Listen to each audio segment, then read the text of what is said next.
Hello guys, I am Neeraj Singh from channel L Singh Classes. Again you are welcome in my YouTube channel. Today we will discuss about the silk part 2 of this chapter. Student, जैसा कि हम लोग part 1 में ऊल के बारे में पढ़े थे, आज हम पढ़ेंगे सिल्क के बारे में. Silk is obtain from silk worms. Silk कहाँ से ऑब्टेन होता है? सिल्क वर्म से ऑब्टेन होता है. और जो सिल्क वर्म है which feed the leaves of mulberry plant, ये सिल्क वर्म जो होता है वो मलबरी लीव्स को खाता है, यानी मलबरी प्लांट पे रहता है. The rearing of silk worms for obtaining silk is known as sericulture. यानी रेयरिंग मतलब पालन. सिल्क वर्म को हम लोग पालन करते हैं, किस लिए? For obtaining silk is known as sericulture. यानी सिल्क वर्म का पालन सिल्क प्राप्त करने के लिए जब किया जाता है तब हम उसको कहते हैं सेरिकल्चर. ठीक, फिर से एक बार देख लीजिए. The rearing of silk worms for obtaining silk is known as sericulture. यानी सिल्क वर्म के, सिल्क के कीड़े का पालन किया जाए सिल्क प्राप्त करने के लिए, तभी हम उसको सेरिकल्चर कहेंगे, वरना नहीं कहेंगे. Different varieties of silk obtain from different type of silk worm. यानी सिल्क के बहुत सारे वेराइटीज़ है, बहुत तरह के सिल्क मिलते हैं अलग अलग वेराइटी का. तो जितने तरह के सिल्क मिलते हैं अलग अलग वेराइटी का, तो अलग अलग सिल्क वर्म से वो अलग अलग वेराइटी का सिल्क मिलता है. इट मीन्स कि variety of silk obtain from the variety of different types of silk worm. यानी अलग अलग तरह के सिल्क प्राप्त करने के लिए अलग अलग तरह का सिल्क वर्म का होना जरूरी है. यानी अलग अलग तरह का सिल्क वर्म हम अलग अलग तरह का सिल्क हम अलग अलग तरह के सिल्क वर्म से ऑब्टेन करते हैं. स्टूडेंट्स, ये देखिए कह रहा है कि let us now learn about the process of obtaining silk from silk moth. Silk moth से कैसे हम सिल्क ऑब्टेन करते हैं, कैसे प्राप्त करते हैं. तो इस प्राप्त करने में कई स्टेप्स इन्वॉल्व होते हैं. कई स्टेप्स मिल करके हम सिल्क वर्म से सिल्क को प्राप्त करते हैं. कैसे प्राप्त करते हैं? Obtaining silk from silk moth. पहला है rearing of silk worm. Silk worm का पालन करना. पहले आपको सिल्क वर्म का पालन करना पड़ेगा. सिल्क वर्म का मतलब सिल्क मोथ का. देखिए, silk moth is a large white insect. Silk worm क्या है? एक इंसेक्ट है. सिल्क मोथ क्या है? एक इंसेक्ट है, जैसे और सभी इंसेक्ट होते हैं. The female silk moth lay 100 of eggs which are stored at suitable temperature. Silk जो मोथ जो है, तो आप जानते हैं कि फीमेल है तभी वो एग देगा, मेल थोड़ी एग देता है. तो फीमेल सिल्क मोथ एक बार में 100 से ज़्यादा अंडे देते हैं. यानी 100 लेग्स ले एग्स एट ए टाइम. और उसको क्या करते हैं, हम स्टोर कर लेते हैं. किस टेम्परेचर पर? सूटेबल टेम्परेचर पर. यानी टेम्परेचर का सूटेबल होना ज़रूरी है. ठीक है ना. अगर टेम्परेचर सूटेबल नहीं होगा तो फिर क्या कर जाएगा, वो एग जो ख़राब हो जाएगा. These eggs has to produce larva. अब देखिए, हैच मतलब क्या होता है, ठीक है ना.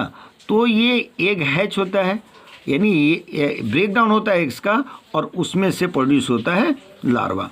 अब विच इज कॉल्ड, जो ये लार्वा निकलता है, फिर से समझ लीजिए, एग है, एग का हैचिंग होता है, यानी एग का जो कवर है वो ब्रेक डाउन होता है, उसमें से लार्वा निकलता है. उसी लार्वा को हम क्या कहते हैं? कैटरपिलर कहते हैं या सिल्क वर्म कहते हैं. दीज लार्वा या कैटरपिलर के ये सिल्क वर्म कहिए kept in clean box. Clean box में, साफ सुथरा बॉक्स में उसको रखते हैं. Where they feed on the fresh mulberry leaves for 25 to 30 days and grow inside. उसको कितने दिन बॉक्स में रखते हैं? 25 से 30 दिन बॉक्स में रखते हैं. और उसको फीड के लिए, खाने के लिए क्या देते हैं हम? मलबरी लीव्स को देते हैं.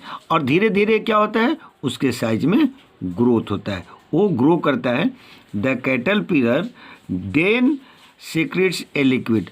तब जाके कैटरपिलर क्या है, अपने बॉडी से लिक्विड सेक्रेट करता है, यानी एक तरल पदार्थ छोड़ता है. This liquid harden on coming in the contact of air. और जैसे ही वो लिक्विड एयर के कांटेक्ट में आता है, तो ये क्या कर लेता है, चेंज हो जाता है, ये बदल जाता है. किस में बदलता है? फाइन थ्रेड में बदल जाता है, जो कि चीज़ का बना होता है, which is made up of protein. फिर से एक बार देख लीजिए, कैटरपिलर जो है वो क्या करता है, जूस सिक्रीट करता है, मतलब लिक्विड सिक्रीट, जूस का मतलब होगा कि लिक्विड सिक्रीट करता है। वो लिक्विड एयर के कांटेक्ट में आता है और वो रिएक्शन करता है, और रिएक्शन करके क्या बना देता है, फाइन थ्रेड, पतला पतला धागा बना देता, जो धागा प्रोटीन का बना होता है। ये यहाँ क्वेश्चन आ सकता है, आप ये याद रखिएगा कि वो धागा होता है वो किस चीज़ का बना होता है, प्रोटीन का बना होता है। The caterpillar cover itself complete with this fine fibres, और ये थ्रेड लाइक स्ट्रक्चर बनता है, जो फाइन थ्रेड बनता है उसी के अंदर कैटरपिलर अपने आप को कंप्लीटली ढक लेता है। ठीक है, this covering is called cocoon. इस कवरिंग को क्या कहते हैं, ककून कहते हैं। ठीक है ना, यानी ककून क्या है, एक थ्रेड लाइक स्ट्रक्चर है, और जो सिल्क मोथ द्वारा, कैटरपिलर द्वारा वो सिक्रीट होता है, और वो जब एयर के कांटेक्ट में आता है हार्ड हो जाता है, और वो अपने आप को उस कवर के अंदर ले लेता है, और इस कवर को क्या कहते हैं, ककून कहते हैं। This silk worm develops into silk moth inside the cocoon, और ये सिल्क मोथ जो होता है, ये सिल्क मोथ में डेवलप्ड हो जाता है, ग्रो कर जाता है, कहाँ, ककून के अंदर। ये इस फिगर से आप इसको समझ सकते हैं। देखिए ये फिगर है, आपको दिख रहा है। ठीक है, देखिए life cycle of silk moth है, सिल्क मोथ का लाइफ साइकिल है। देखिए सिल्क मोथ है, ये क्या क्या, सिल्क मोथ एंड एग्स। देखिए चारों तरफ ये सिल्क मोथ है, इसके चारों तरफ क्या है, अंडा। ये देखिए सिल्क वर्म में बदल गया, अपने आप को ये कवर कर लिया ऊपर से, ये हो गया ककून, और ककून के बाद में ये moth coming out of coming out of cocoon, एक ककून से बाहर आ गया और फिर सिल्क मोथ में बदल गया। तो ये प्रोसेस चलते रहता है, ये है उसका लाइफ प्रोसेस। ठीक है स्टूडेंट्स, अब देखिए नेक्स्ट पेज।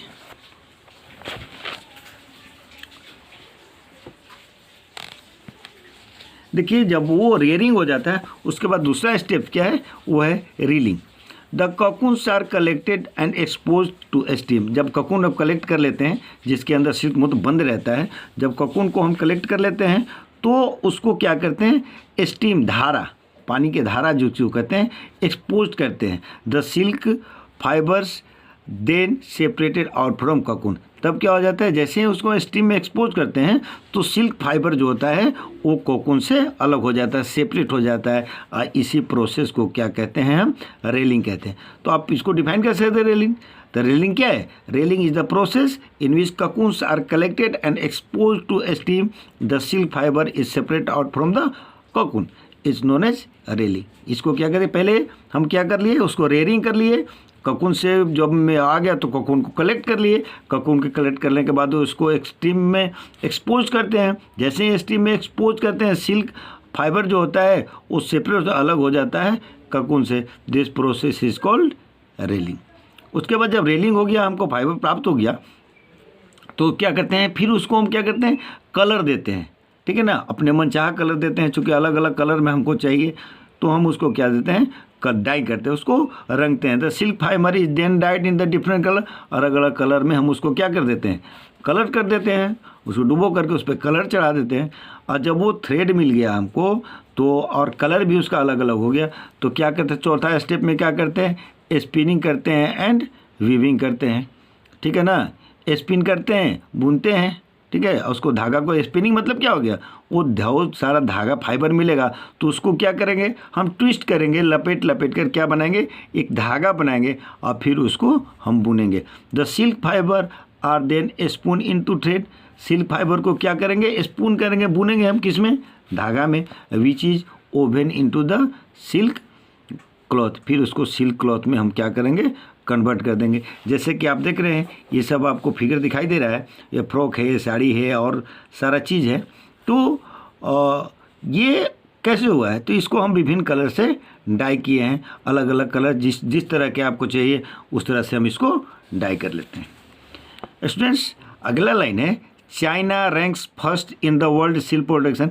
चाइना जो है वो क्या है, अभी नंबर 1 पे है, 1 नंबर पे है सिल्क प्रोडक्शन के मामले में, यानी दुनिया में सबसे ज़्यादा अगर कोई सिल्क बनाता है तो है China. India is also a leading producer of the wide varieties of silk.